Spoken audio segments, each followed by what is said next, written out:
Oh, fantastic. That was Johnny Boy and the Beef Jerky Boys running away from a fight. Up next, we got more hits for you. But first, let's take some calls.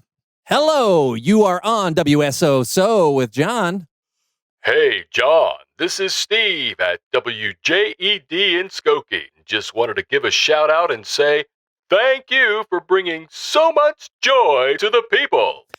Thanks, Steve. Right back at you. Hey, you're on the air with John. John, this is Barb and Vidalia at WON. Just wanted to say thank you. You're sweeter than honeycomb dipped in molasses. Keep up the good work, sugar. Thanks, Barb. Hello, talk to me. Hi, this is Brandon, your co-host on the So-and-So Show. I wanted to give you a shout out and say, you're the best host ever. But seriously, Brandon, if anyone is the best host ever, it's you, buddy. Yeah. How about some music from Planet John's guitar hit, Chain Reaction of Love? You're not the only one who's good at impersonations. Whoa.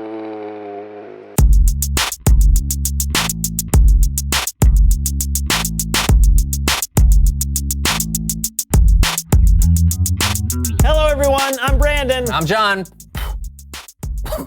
And welcome to the So-and-So Show.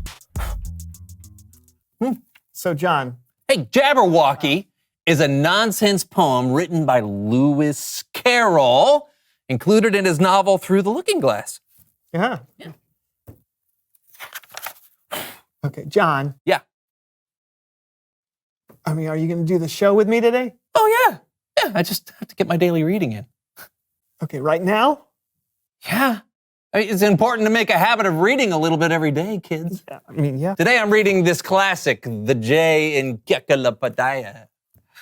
Do you have to read it in the middle of the show? I've missed a few days and I'm trying to catch up.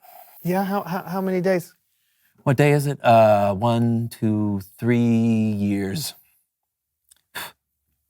Huh. Did you know that Jacksonville, Florida is the largest city by land area in the continental United States? I did not know that. This book is incredible. You can learn almost anything you want, as long as it starts with a J and existed before 1967. Yeah, I don't know why more people haven't read it. Yeah, me neither. By the way, if you don't know what an encyclopedia is, you can look it up on the internet, along with literally anything else you want to learn about. What? Not all jaguars have spots.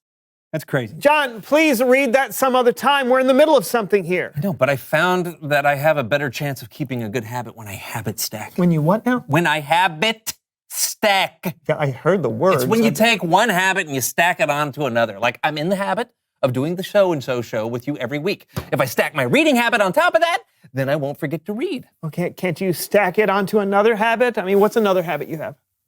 Well, when I wake up in the morning, I have a habit of screaming before I do anything else.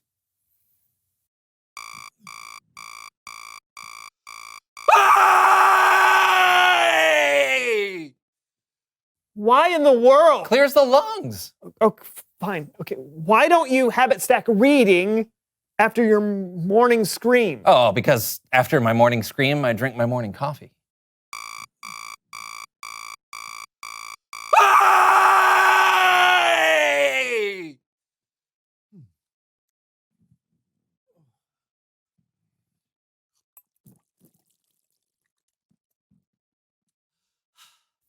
Okay, then habit stack reading after your coffee. Oh, but that would get in the way of my morning cry.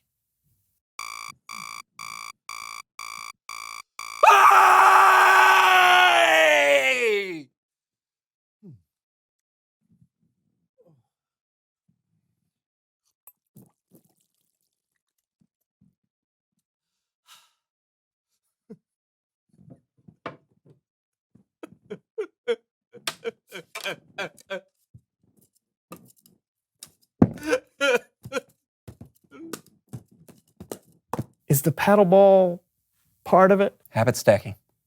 Okay. So you've got a full morning. Uh-huh. All right. But we've got to figure out some place to stack your reading habit. Okay, we can make a game of it. Oh, no. Oh, yeah! Habit Stacking Heroes. The game is easy. Instead of doing habits one after another, we're going to do them all at once. Whoever can do the most good habits at the same time wins. Make sense? Not at all. Let's play. Ready, set, go! Brush your teeth. Okay. Easy. Uh-huh. Look at that. Sit-ups. Zero. Okay. All right. Practice math. What? Okay. Practice math. This is easy. I don't even need a calculator. 2 = 4. Vocal warm-ups. Oh. Cats can't kick cups. Cats can't kick cups. Do the bicycle. Cats can't kick cups. You're both winners. Oh. Really? Hey, I've never felt more productive. It's Bible story time with Cameron.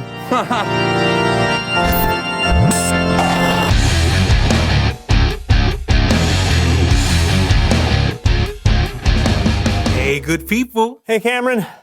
Thanks again for taking our friend Kellen's place this month. Anytime. What's going on with you guys today? Habit stacking. You want to try? Trust me, Cameron, it's a hard no. Okay, but habits can be good sometimes. In fact, today we're talking about a habit that began thousands of years ago that's still happening today. Awesome. Take it away, Cameron. You've probably heard of the Lord's Supper, or maybe you've heard it called communion, or even a really fancy word like Eucharist. Different people observe the Lord's Supper in different ways, sometimes every week or every month, or maybe a few times a year. Sometimes people use bread and wine, sometimes they use juice and crackers. But even though everyone does it a little bit differently, the reason they do it is the same. They do it to remember. When Jesus and his disciples were having their Last Supper together, they themselves were remembering something called the Passover. Hundreds of years before Jesus, God's people, the Israelites, were slaves in Egypt. And God chose a man named Moses to rescue his people from the Egyptian Pharaoh. Moses said, Let my people go. but the Pharaoh refused, so God sent 10 plagues: frogs, sick animals, flies. But the 10th plague was by far the worst. Moses warned Pharaoh that if he didn't let God's people go, every firstborn son in Egypt would die, including Pharaoh's own son. But Pharaoh refused. God gave the Israelites a way to protect themselves from what was coming. They were to sacrifice a lamb, then spread some of its blood on the doorframe of their houses. This would be a sign for God to pass over that home and not harm anyone inside. That night, those with the blood of the lamb on their doorframes were spared. But Pharaoh's firstborn son died, along with every other firstborn son in Egypt. So Pharaoh sent the Israelites away. After hundreds of years in slavery, they were finally free. That's what Jesus and his disciples were remembering during their last meal together. They were remembering the day when God rescued his people from slavery in Egypt. But Jesus was about to give the celebration a whole new meaning for you and me.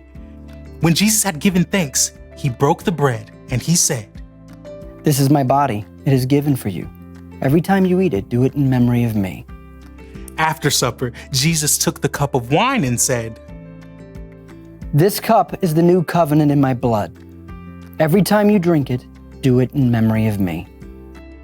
Jesus knew that God had a plan for another incredible rescue. This time, he would rescue the whole world. And this time, Jesus himself would be the sacrifice. That's why we celebrate the Lord's Supper today. So we can show God how grateful we are to him for sending his son, and so that we can get in the habit of remembering how Jesus gave his life to save you and me. The end, Wow. right? Yeah, it's so cool to think that when we take communion or the Lord's Supper, we're literally doing something that Christians have been doing since the beginning of the church. And that's over 100 years. Try 2,000 years. I say again, wow. Yeah. It's important for us to have things we do regularly that can remind us to be grateful to God. Hey, you ought to have it stack that, John. Yeah, I'll put that right after my morning cry. You see, Cameron. You don't have to explain. Okay. Thanks for the story, Cameron. You bet, guys. See you next time. Looks like we've got some remembering to do, John. I'm ready to try, but it's just hard for me. I can't even remember to send my Aunt Maisie a thank you card for my graduation present. Your graduation? Oh, yeah, I've been meaning to do it for 25 years. Reveal the question. What helps you remember to be grateful? Well, doing the Lord's Supper helps me remember to be grateful for what Jesus did for us. Yeah, and being outside can help me remember to be thankful for all the beautiful things God made. Yeah, what about you? What helps you remember to be grateful? Not just to God, but to people too. Yeah, talk about it together. And we'll see you next time on the So-and-So Show. And I'll be moving on to the K in the Encyclopedia. Can't wait to tell you the major export of Kirkarikachistain. Kirkarakasingers. I can't wait either. Bye. Bye.